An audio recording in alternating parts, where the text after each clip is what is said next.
팔았을 때 이 판 가격으로 다시 원자재를 살 수 없는 수준이 되고 있어요. 계속 좀 악순환이 반복되고 있는 상황입니다.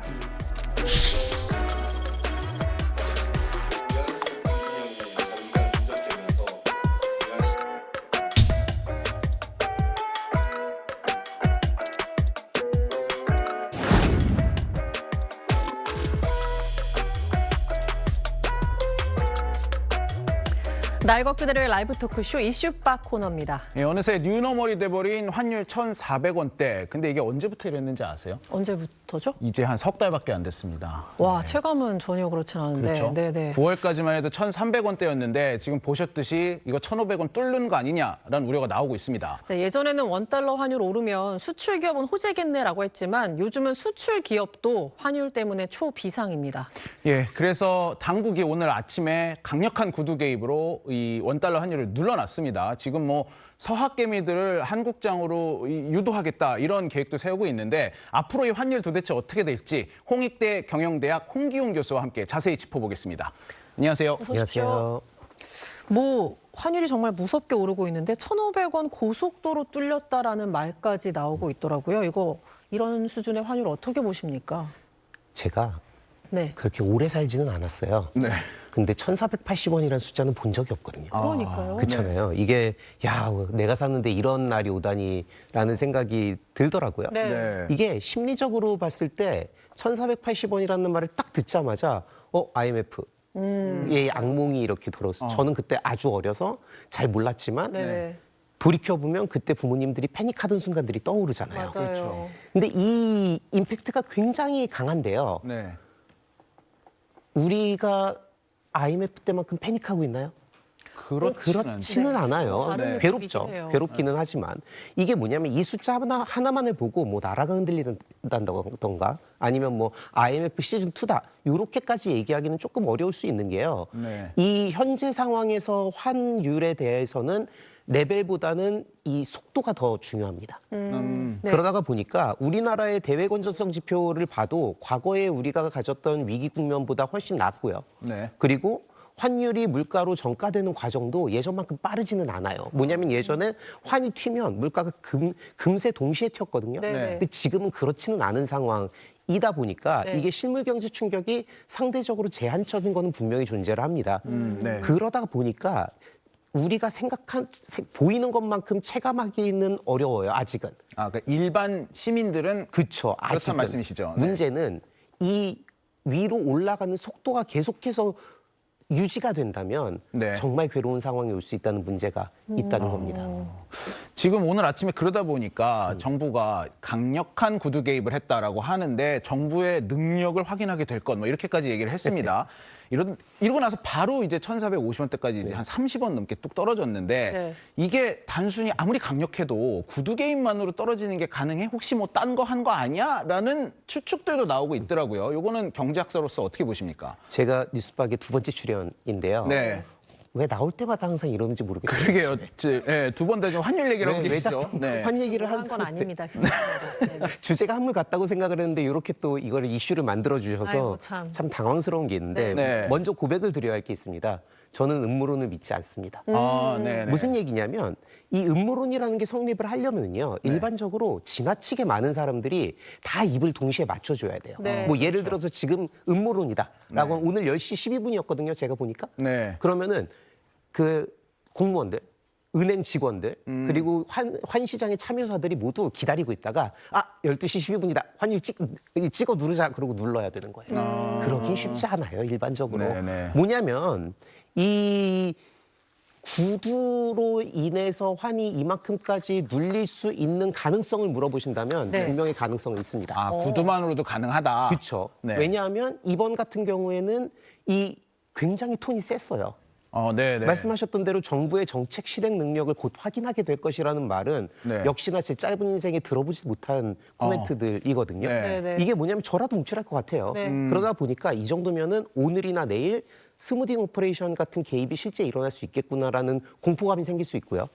네. 그러면은 뭐 레버리지 포지션들이나 단기 포지션들은 여기에서 즉각적으로 반응을 할 수 있거든요. 네. 그러면은 한 30원, 33원 이 정도는 뭐 충분히 가능하지 않을까라는 생각을 하는데요. 명심해야 될 거는 이게 구두로 이야기하는 거는 이렇게 전달하는 거는 단기적으로 먹힐 수 있는데요. 네. 네. 이게 계속해서 환을 잡고 있을 수는 없습니다. 그래서 이 부분은 분명히 우리가 명심을 해야 되지 않을까라고 생각을 합니다. 구두 개입과 스무딩 오퍼레이션의 차이를 잠깐 짚어주신다면? 스무딩 오퍼레이션이라는 건요, 실제로 개입을 하는 거죠. 네. 구두 개입은 말로 협박을 하는 거예요. 네네. 우리가 개입할 수 있다라고 얘기하는 것과 이 스무딩 오퍼레이션을 실제로 하는 거는 뭐 달러를 사들인다거나, 중앙은행이 실제로 개입을 그렇죠. 하는 뭐 여러 가지 방법들이 있을 수 있는데 네. 그 실제로 개입을 하는 걸 이제 오퍼레이션이라고 부르는 거죠. 네네. 근데 아직 우리는 거기까지는 가지 않았다는 말씀이신 거군요. 일단 표면적으로는요. 네. 이게 근데 지금 저희가 그래프를 하나 띄울 건데 이게 그저께 밤에 환율 그래프입니다. 지금 보면은 이렇게 무슨 이렇게 그 의학 드라마에서 보는 이 심박수 측정하는 것처럼 막 오르락 내려가요. 저희 1분 안에도 네. 네, 계속해서 하고 있는데 이게 이제 이러다 보니까는 오늘 아침에 구두 개입을 했지만 그 전부터 이미 어느 정도 환을 막기 위해서 뭔가 개입을 했던 게 아니냐라는 얘기도 나오거든요. 네, 근데 네. 뭐 그렇진 않다 하더라도 이렇게 구두 개입을 하고 하는 것도 혹시 미국이나 이런 데서 봤을 때 환율 조작국이라고 또 오명을 씌운다거나 의심을 할 수 있는 여지는 없을까? 그게 걱정이 돼요. 걱정되시는 분들이 분명히 있을 것 같아요. 네. 저 그래프를 보면은. 근데 미 재무부는 환율 조작국에 대해서 3가지 기준을 가지고 있는데요. 네. 일단 대미 무역 흑자 150억 달러 이상, 우리는 해당되죠. 네. GDP 대비 3%가 넘는 경상수지흑자 해당됩니다. 네. 마지막이 1년간 GDP의 2%를 넘는 규모의 자기 통화를 의도적으로 약하게 만드는 개입이 일반적인 순매수를 했을 경우인데요. 네. 여기서 걸리는 거예요. 뭐냐면 우리는 되게 아이러니하게 우리 환을 강하게 만들려는 오퍼레이션을 하고 있지 네. 약하게 만들려는 오퍼레이션을 하고 있지 않거든요. 네. 근데 미국이 싫어하는 건 일본 엔화도 그랬고 우리 원화도 그렇고 중국 위안화도 그렇고 이 미 달러화 대비 다른 국가들의 환의 가치가 낮아져서 그쪽에 수출을 많이 하는 걸 경계한단 말이에요. 네. 근데 우리는 우리 스스로 환을 높이려고 하고 있는 거거든요. 가치를. 네. 그러다 보니까 이거는 조작국이라는 오명을 뒤집어쓰기에는 정반대 방향으로 움직이고 있다라고 말씀을 드릴 수 있습니다. 네. 네. 뭐 어쨌든 달러가 센 거는 알겠는데 다른 주요 국가의 화폐 가치보다 원화 가치가 너무 약체라는 거죠. 그게 지금 무서운 건데 지금 이 흐름대로 본다면 30년, 잃어버린 30년을 겪은 일본처럼 우리도 엔화 가치를 정말 그 땅에 떨어진 엔화 가치처럼 우리의 원 가치도 그렇게 가는 게 아니냐는 우려가 좀 많습니다. 어떻게 보십니까? 달러 인덱스가 떨어지는데도 원화가 약하다는 건 데이터로 보이고요. 네. 그리고 원화가 다른 화폐들에 비해서도 상대 가치가 더 빠르게 떨어지고 있는 것도 보여요. 네. 그러다 보니까 악몽이 떠오를 수 있죠. 일본이 이랬는데? 네. 라고 생각을 할 수 있는데요. 항상 거의 대부분의 현상들에 대한 해석의 대답이 네니오입니다. 네, 근데 아니요. 네니오. 네. 네니오. 네. 그거는 네니오거든요, 네. 결국에는.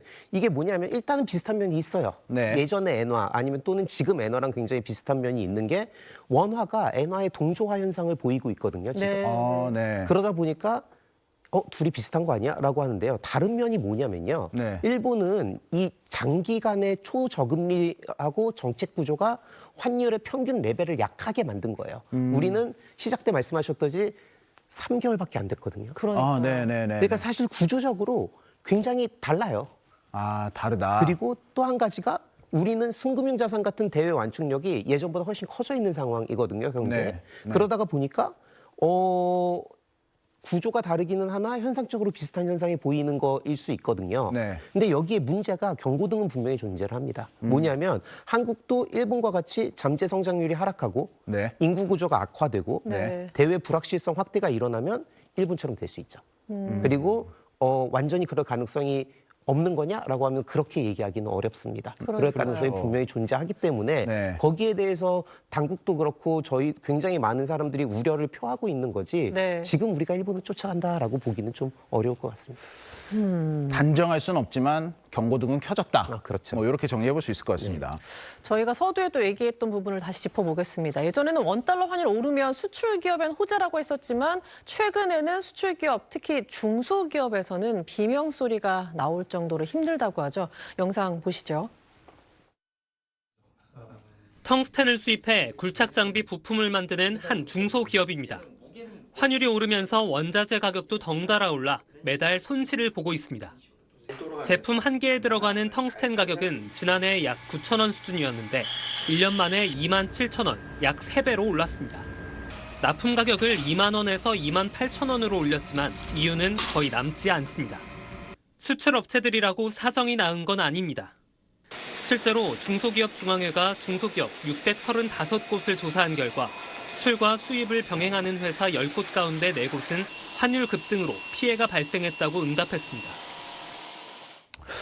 우리나라 경제가 워낙에 수출 기반이다 보니 이렇게 원화 가치가 낮아지면 수출은 그래도 잘 된다가 공식이었는데 지금 리포트를 보면 10곳 중 4곳이 피해를 봤다. 거의 절반이에요.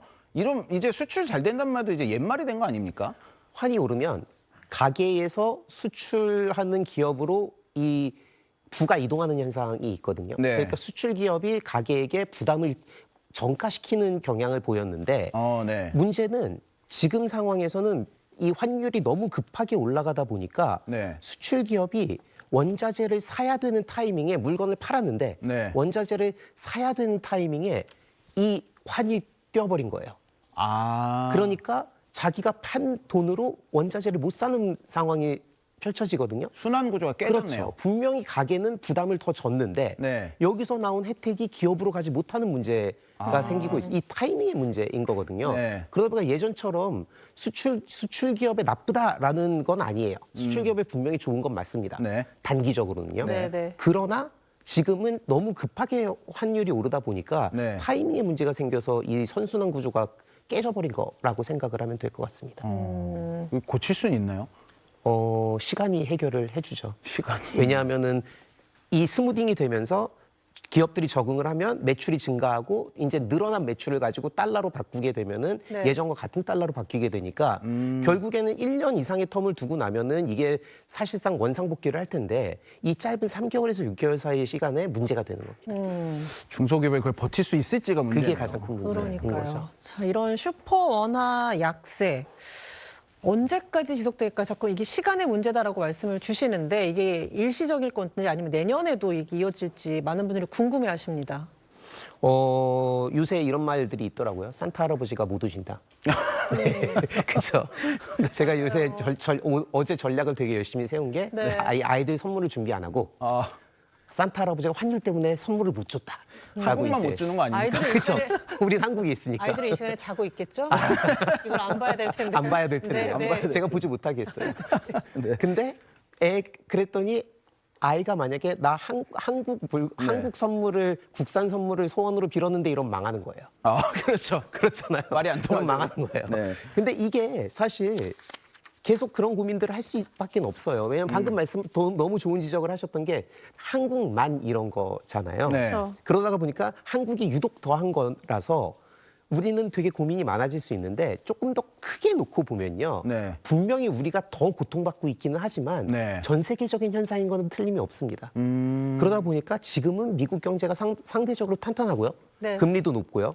글로벌 불확실성이 크다 보니까 미국 달러로 돈이 몰리는 거예요. 네. 근데 이게 체감상 큰일 났는데 라고 생각을 할 수 있을지 모르겠으나 사이클이라는 게 존재를 하거든요. 네. 뭐냐면 우리가 아직도 경상수지 흑자를 분명히 기록을 하고 있고요. 외환보유액도 분명히 많이 갖고 있는 상황이다 보니 네. 버티면 어느 순간에는 미국도 불황이 올 수밖에 없어요, 항상. 그럼 상대적으로 우리가 나아지는 시기가 올 수 있거든요. 그러다 보니까 제가 이게 단기적으로 문제이지만 장기적으로는 안정화될 수 있다라고 말씀을 드리는 이유가 여기 있는데요. 다만 중요한 거는 뉴노멀이 됐다는 거는 부정할 수 없는 것 같습니다. 뭐냐면 환이 올라가서 더 이상은 예전 수준으로 내려오기 어렵지 않을까라는 생각은 계속 하다 보니까 네. 경제가 안정화되는 것과 환율이 올라서 국민들이 힘들어하는 건 또 별개의 문제가 아닐까라고 생각을. 그 트럼프가 내년에 계속 낮춘다고 얘기했잖아요. 그게 반영이 된다고 해도 우리의 원화 약세는 나아질지 아닐지는 계속 봐야 되는 거네요. 분명히 도움은 되겠죠. 왜냐하면 지금 미국이 고금리 상태를 유지하고 있기 때문에 우리가 더 힘든 것도 있거든요. 네. 근데 트럼프 대통령이 이제 금리를 내리기 시작을 하면 분명히 그거는 우리한테는 또 도움이 될 수 있습니다.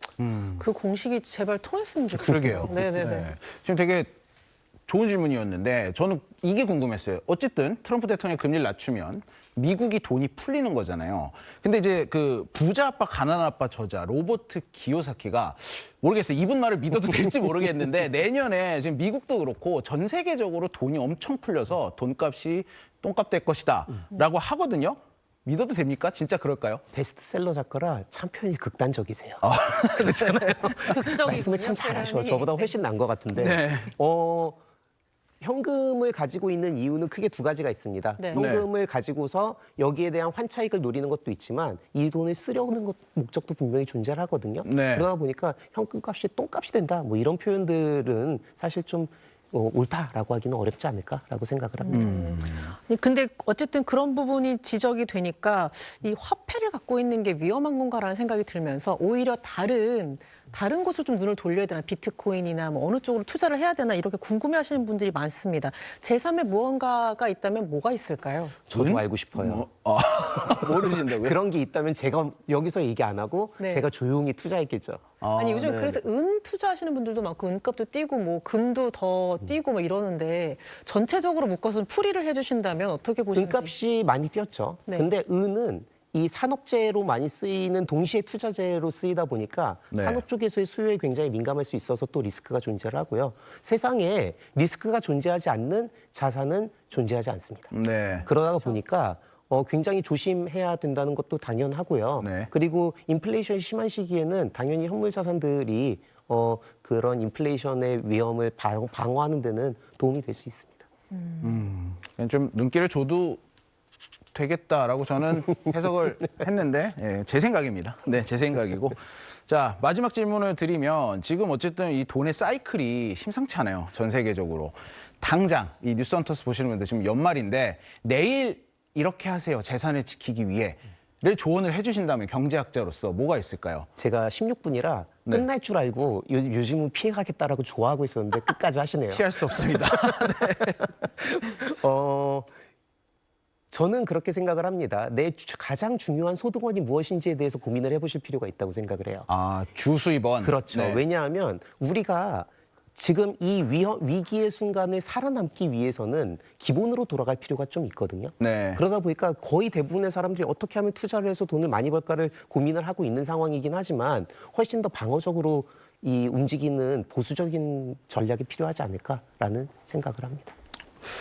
알겠습니다. 알겠습니다. 왜 이렇게 뭔가 아직 개운치 않은 표정이에요. 개인적으로 질문하세요. 교과서 위주로 공부하도록 하겠습니다. 시간 관계상 이렇게 듣겠습니다. 고맙습니다. 네, 감사합니다. 저희는 광고 보고 딱 60초 뒤에 돌아오겠습니다.